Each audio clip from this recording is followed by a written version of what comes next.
Le Chavibol. Le Chavibol. Il peut faire garder mes lunettes parce que si vous regardez mes yeux là, c'est carrément, il y a le sang dedans. Je vous ai dit que je ne suis pas confiant. En fait, je suis pas encore rassuré parce qu'on jouait contre des petites équipes. On prenait des équipes, des promus, des équipes qui, voilà, qui n'ont pas les ambitions de gagner des titres et tout ça, qui veulent jouer le milieu du tableau parce que voilà, le maintien. Que jouer contre ces équipes-là, vous gagnez et tout ça. Vous êtes invincible. Vous rencontrez euh, Marseille en Ligue des Champions, c'est deux pénaltys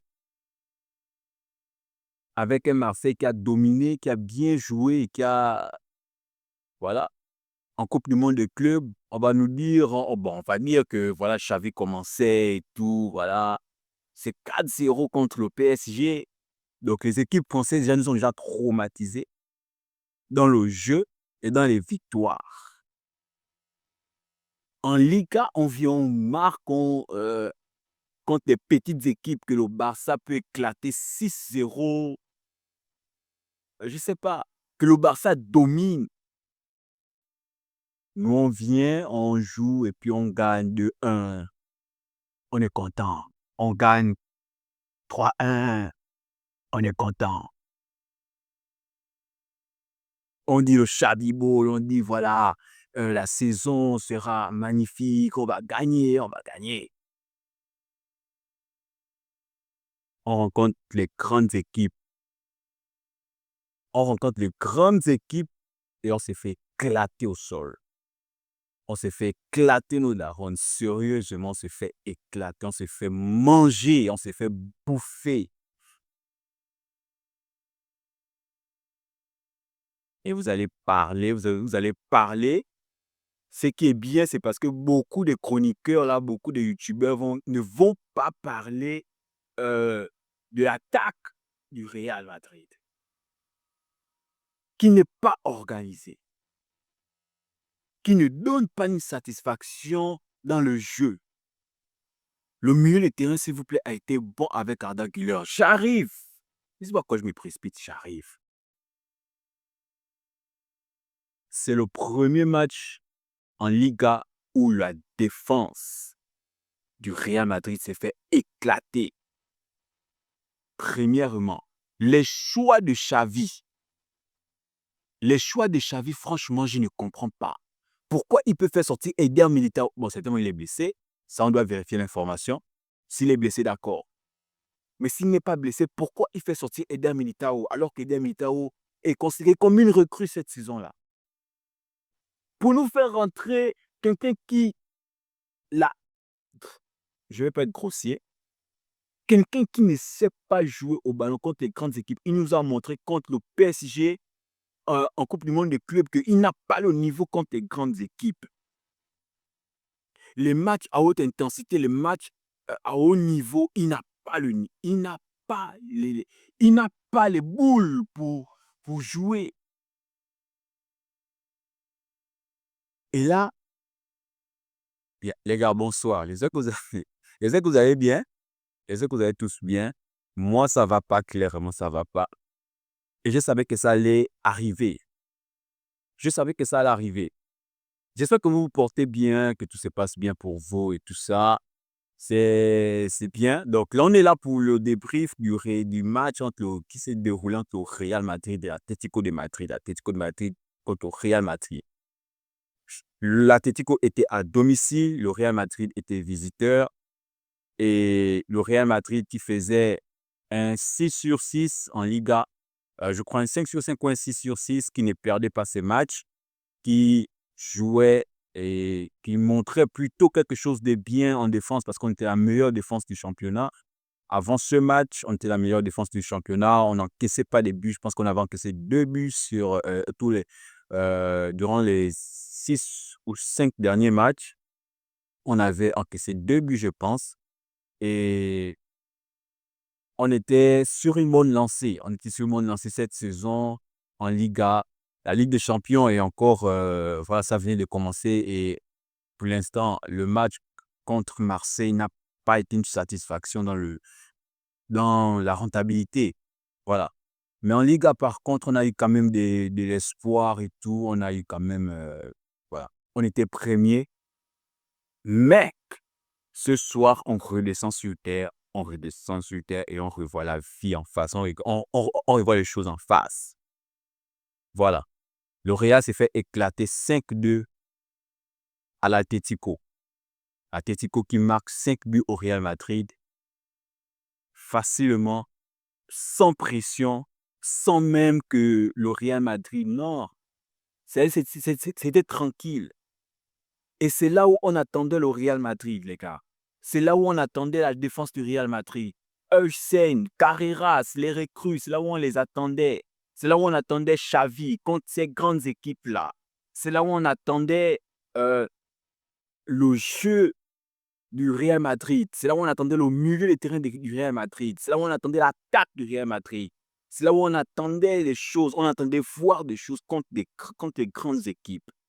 Et là, c'est le premier grand test que le Real Madrid a eu cet après-midi. Et le Real Madrid s'est fait éclater. C'est un message envoyé à toutes les grandes équipes d'Europe. C'est un message envoyé à toutes les grandes équipes d'Europe qu'on va rencontrer en Ligue des Champions. C'est un message envoyé au Barça qu'on va rencontrer en Liga 2 fois dans la saison. En Liga 2 fois. C'est un message qu'on envoie pour dire que nous, c'est contre les petites équipes-là qu'on joue. Mais contre les grandes équipes, venez nous dominer. Donc, ça veut dire que même si on avait besoin si on avait envie de prétendre au titre, de prétendre aux victoires contre les grandes équipes, on ne peut pas. Parce que l'Atlético, qui a mal commencé sa saison, nous éclate déjà. C'est un message envoyé aux autres équipes des classes, les équipes, désolé, j'essaie de tâtonner, les équipes qui jouent en fait les titres. C'est un message qu'on les envoie pour dire que nous sommes jouables, nous sommes battables et pas de la petite manière, de la grande, de la plus belle des manières, de la plus vilaine des manières aussi. Vous êtes capable de nous marquer 5 buts, vous êtes capable de nous marquer 10 buts même si vous voulez. C'est ça, c'est tout. C'est tout. C'est ça le message qu'on envoie. Un Real Madrid très, très, très mauvais. Parlons déjà de l'attaque. Moi, je commence en attaque. Il n'y a rien que je vois. Et je l'ai déjà dit une fois ici, il n'y a rien que je vois dans l'attaque du Real Madrid. Il n'y a rien que je vois. Vini et Mbappé, ça ne va pas. Ça ne va pas. Il n'y a rien que je vois dans l'attaque du Real Madrid. Aujourd'hui, Arda Güler et Vinicius étaient les seuls grands joueurs, les seuls bons joueurs dans le match là et tout ça. Arda Güler qui sort une belle performance ne finit par donner un penalty et Xavi le fait sortir à cause du jaune certainement.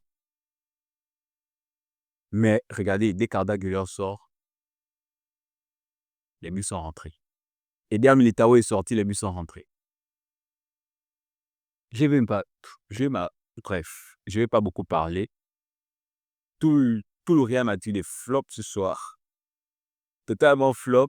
C'est un débris pas chaud, hein. Voilà, je suis un peu dépité. Pas, je suis dépité parce que je savais que ça allait arriver. Mais pas comme ça. Pas comme ça. Pas 5, les gars, pas 5-2.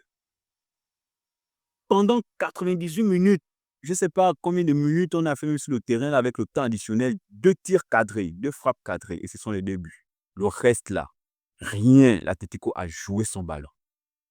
On n'a rien pu faire. Xavi Alonso te fait des choix qu'on ne sait même pas. On va revenir peut-être demain à froid pour analyser les choses. Mais pour l'instant, les gars, c'est nul. C'est nul. On est nul. On est nul, les gars. On est nul. On est nul. Si c'est ça là qu'on veut faire contre les grandes équipes, Manchester City, hein, Liverpool, mais il faut nous frapper sérieusement. Ils vont nous frapper sérieusement. Le Barça va nous éclater. Ils vont venir au Bernabeu. C'est chez eux, c'est leur terrain. On a conçu ça pour eux. Ils vont venir nous finir même. Voilà. Bref. Donnez-moi vos tops et vos flops quand même en commentaire. Si vous tombez sur la vidéo, donnez-moi vos tops et vos flops. Et dites-moi vos impressions sur Xavi Alonso. Le Chavibo est lancé, les gars. Le Chavibo, c'est contre les petites équipes. Ouais, moi, je n'ai pas peur de le dire. C'est contre les petites équipes. Et Mbappé, il est fort contre les petites équipes. Ramenez-nous des choses qu'on veut voir. Ramène-nous un classement qu'on veut voir, un 4-4-2. Ramène-nous Rodrigo titulaire. Ramène-nous des choses qu'on veut voir. Ramène-nous Rudiger. Ramène-nous les choses. Parce que lui aussi, même blessé, c'est sympa. Ramène-nous les gens qu'on veut voir sur le terrain, Chadi, s'il te plaît. Ramène-nous des choses qu'on veut voir. Je ne sais pas. Bref, encore une fois, le Real Madrid qui ne montre pas, qui n'envoie pas un message de supériorité aux autres équipes, mais qui envoie un message d'infériorité, dire que voilà, vous pouvez nous taper, vous pouvez. Et c'est là le problème, c'est là le problème. Que ça soit en défense, ça ne s'entendait pas. Carreras, vraiment pas bien du tout. Heusen, il n'est pas violent dans la prise des défenses et tout ça. Carvajal, c'est pas ça. Tu rentres au milieu de terrain, Valverde est totalement absent des débats. Valverde sous Xavi, c'est du n'importe quoi. Désolé du terme, mais c'est du n'importe quoi. Valverde, il est complètement perdu dans le jeu que Xavi veut imposer, veut instaurer. Hein. Valverde est rentré titulaire, il est titulaire, mais il a quand même bien commencé. Il a mal commencé, après le but de Mbappé, c'est quand même. Mais après, voilà, totalement disparu. Voilà, tu fais rentrer les gars, je sais pas, il n'y a rien, il n'y a rien. Il n'y a rien. Tchouaméni à la ramasse, totalement à la ramasse. Je ne comprends pas, je ne comprends pas ce qui se passe, mais c'est pas bon du tout, les gars. C'est pas bon. C'est pas bon. C'est pas bon. Le jeu est catastrophique. Les joueurs sont catastrophiques. C'est gravissime ce qui se passe. Ce qui se passe. C'est gravissime. On ne sait pas. Il n'y a rien qu'on voit. Il n'y a rien qu'on voit qui va nous satisfaire. On va nous dire que comment dit, Carlo Ancelotti faisait jouer les joueurs en défense et misait sur les contre-attaques. OK, mais on marquait, on gagnait. On marquait, on gagnait. Voilà. On a eu quand même une Ligue des Champions avec lui. On a eu le championnat avec lui. Son dernier passage. Voilà, donc vous n'allez rien me dire. Xabi Alonso, pour l'instant, n'est pas meilleur que Carlo Ancelotti. Vous n'allez rien me dire. Voilà. Portez-vous bien, les gars. On se voit à la prochaine, peut-être pour une vidéo à froid. On va essayer d'analyser certaines choses et puis dire des choses concrètes. Portez-vous bien, les gars. À la prochaine.